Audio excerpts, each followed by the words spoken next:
So on November 17th, a remaster of The Last of Us 2 was revealed and set for release in January. The order of events was kind of strange. Initially, there was a big PSN database leak that basically revealed everything except the $10 upgrade path for owners of the original version, and naturally, most of the internet was not happy about this, because at first, it sounded like yet another piece of full-price Naughty Dog self-indulgence, but a few hours after the leaks, Naughty Dog came out and announced the thing with the addition of the $10 upgrade option, which at the very least made things a little more reasonable. And of course, there were the mindless defenders of this thing before we even knew there was going to be a $10 option. Like there were a decent number of people actually defending the idea of a full-price Last of Us 2 remaster. I actually made a whole video making fun of those people, but I took the video down once the $10 upgrade path was confirmed, because a number of my arguments in that video revolved around the $10 upgrade path not being there, but also I still think it was a good video, so I'll link the unlisted version down in the description if you want to see it still. So just go into that video with the knowledge that at the time I made it, we were all under the impression that this was going to be a full-price re-release with no upgrade path. And while I'm glad the upgrade path exists, it really doesn't invalidate most of the criticisms of this thing. I still think it's lame as shit that Last of Us 2 is being released a second time before the Last of Us 2's planned multiplayer gets released even once. I think it's lame as shit that Naughty Dog refuses to give any kind of roadmap on when to expect the Factions game or any single second of gameplay, despite it being in the works for like 4+ years at this point. I also think the fine print on the announcement of the $10 upgrade path is hysterical, because basically if you own the PS4 version physically, like if you have a disc of The Last of Us 2, you have to put the disc into the console to play the PS5 version, which, like, you know, that makes sense, fair enough. But if you bought one of the discless PS5 consoles that Sony has been pushing like crazy recently, then you can just eat shit with a spoon because you have to buy the game a second time at full price. Like, I just find that hilarious. That, like, because if you were a good little consumer and bought the collector's edition of Last of Us 2 or a physical version of Last of Us 2 back in 2020, and then went out and bought the PS5 Slim that Sony told you to buy, your loyalty is rewarded with having to buy the game at full price a second time, and it still doesn't have the multiplayer. Like, you can say I'm nitpicking here, I just think it's funny, but I digress. Ultimately, it comes down to this. Two things can be true at once. On one hand, $10 for this upgrade is arguably reasonable, and for first-time buyers, this is certainly a better version of the game.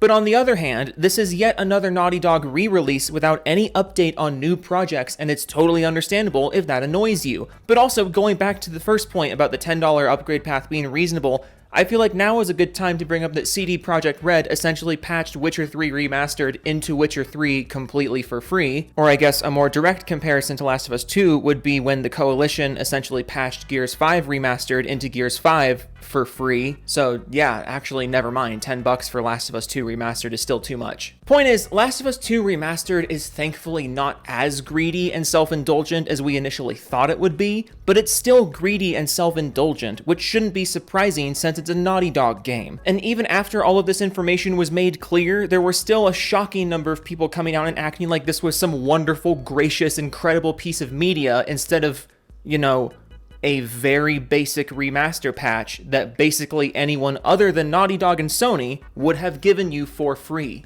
I mean, almost all of the comparisons that I've seen between the original version and the remastered version are indistinguishable from one another, but hey, at least you have a roguelike bonus mode, I guess. Hope that's good, because if it's not, that'll be really awkward that you paid $10 for it. But it's not like the target audience for Last of Us 2 Remastered knows how to properly judge the balance of a roguelike game anyways. Point is, Naughty Dog continues to do absolutely nothing new and instead tread water for another release while actively denying you information about other things they may or may not still be working on, and yet a bunch of people online treat them like the second coming of Jesus, so I'm going to poke fun at them with my big fact sword and my logic spear. So grab your Wendy's biggie bag, use code Joe at 4D Gaming for 10% off a new mouse pad, and let's get right into the new Twitter salt video. Nicola says, me to all the Last of Us haters with the but it's another remaster. Yeah, you know things are bad when even the defenders acknowledge they have no defense. Like, you're just openly admitting that you have no defense of this.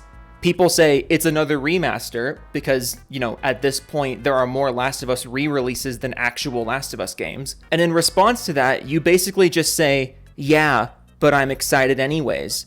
You know, that's kind of the problem.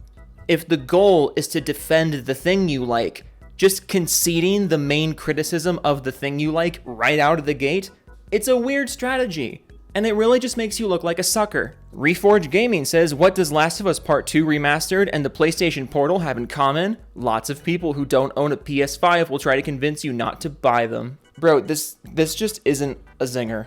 Like, you're writing this as if it's a zinger, and you can feel him just, like, all tense and, like, jacking off while he's writing that. But, like, it's just not a zinger. In fact, it's the opposite of a zinger. It's just fucking stupid. You're somehow acting like it's a call-out that people who don't own a PlayStation are criticizing things in the PlayStation ecosystem without even considering the fact that maybe the reason we're not in the PlayStation ecosystem is because we don't want to be, because it hasn't impressed us enough to pay the entrance fee. Like, think about this from another perspective. I'll give you a metaphor, okay? People like my metaphors. They're stupid. I don't know why, but let me give you a metaphor. A restaurant opens, right? Okay? And the restaurant has a bunch of health code violations, and the food gives everyone the shits. I go on Twitter and I say, hey, don't go to that restaurant, it's giving everyone the shits. But then you come out and say, what would you know about that? You haven't gone there. And then I reply, yeah, I haven't gone there because it's giving everyone the shits, and I don't want the shits. And then you respond with, yeah, but they have a kind of food I like. Therefore, the fact it's giving people the shits is irrelevant because I like that kind of food. To which I reply, bro, there's better food at other restaurants and they won't give you the shits. At which point you probably just start crying or change the subject or something. Basically what I'm saying is that it's not the consumer's fault for not buying a product they didn't want. And if the product they didn't want continues to not be desirable, it is still not the consumer's fault for not wanting it. The fact that we're almost in 2024 and I still have to explain this is literally the single biggest problem with the gaming industry today. Also, just reading this tweet again, today I learned that apparently you're only allowed to criticize a product if you've already bought it, which is an interesting thing to come from Reforged Gaming, who is constantly complaining about fucking everything without even attempting to act like he knows what he's talking about. Like, I'm just saying, Reforged, you've complained an awful lot about things you haven't bought.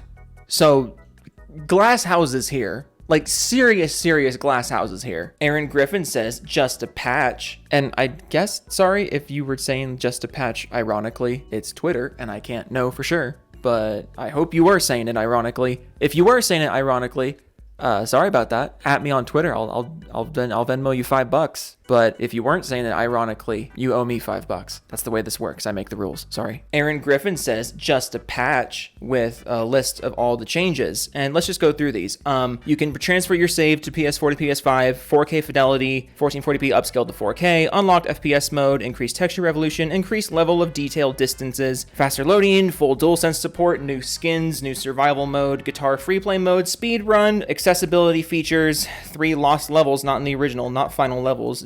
Pre-orders begin December 5th. So, yeah, exactly. Yes, it is just a patch. It is quite literally a patch. These are all things that could be patched into the game. These are things that are commonly patched into games outside of the PlayStation ecosystem, but they're charging you $10 for it. Leaf Kirby says before.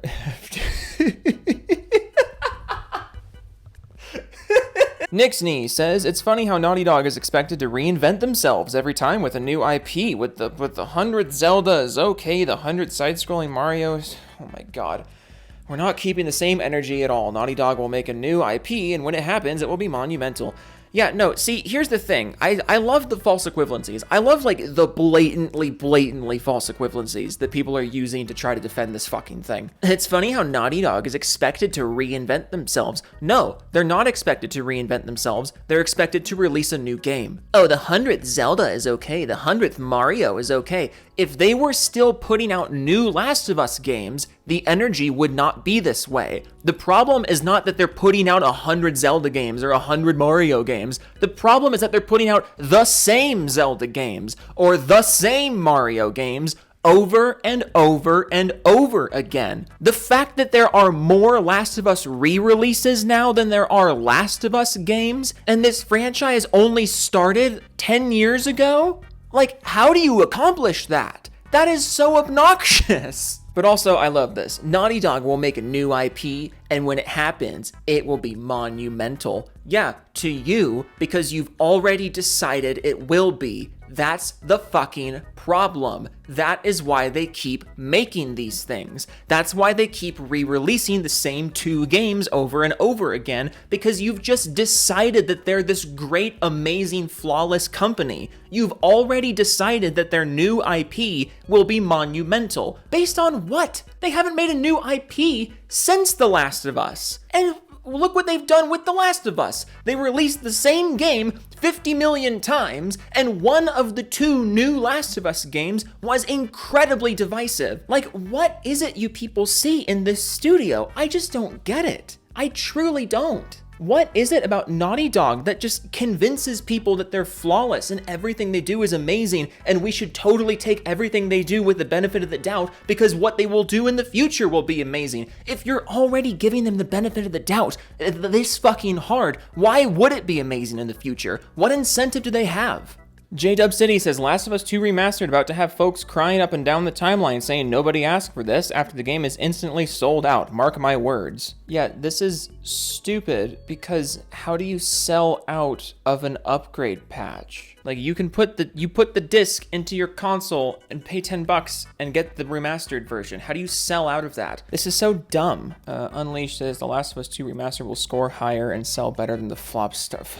I'm convinced Unleashed is a troll. I think I'm gonna stop putting Unleashed in these videos because there's no way he's serious. There's just no fucking way he's serious. This is insane. This is just so low effort. Although, admittedly, he probably put more effort into this tweet than Naughty Dog's putting into their future games. Because, you know, at least this tweet came out. Oh!